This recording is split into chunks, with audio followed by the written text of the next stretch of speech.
Serikali yani FRDC wapime tena kufikiza mbali wale waadui ambayo wa vijana wameshika silaha pasipo sababu na pasipo hata maana moja, kusudi hivi wa raia wapime kupata uhuru na wapime kwenda kila mtu kwa kazi yake kama zoezi.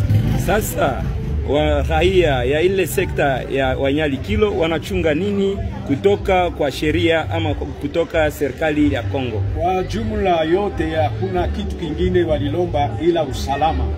Walilomba tu wapewe usalama. Wao ni watu wa kazi, wanajua kutumika, kusudi watumike, kusudi walime mashamba, kusudi wafanye kazi ya dhahabu.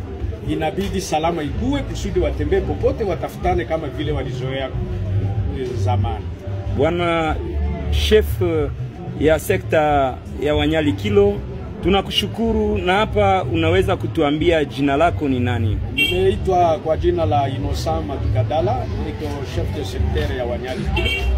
Na mimi pia nashukuru sana nyinyi kufika na kuona tatizo ya population ya secteur ya Wanyalikilo.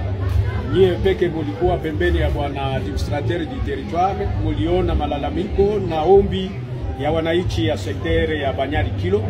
Wako tayari kuunga mkono raisi ya nchi na wanalia tu wakubwa wa security wawasaidie kuondosha wale wajambazi wenye kuwazuia kufanya kazi yao kama kawaida. Mkubwa ya sektere ya Wanyalikilo, tunakushukuru. Kama Mwenyezi Mola anapenda, tutaendelea tena kuonana siku zijayo. Alhamdulillah, amin.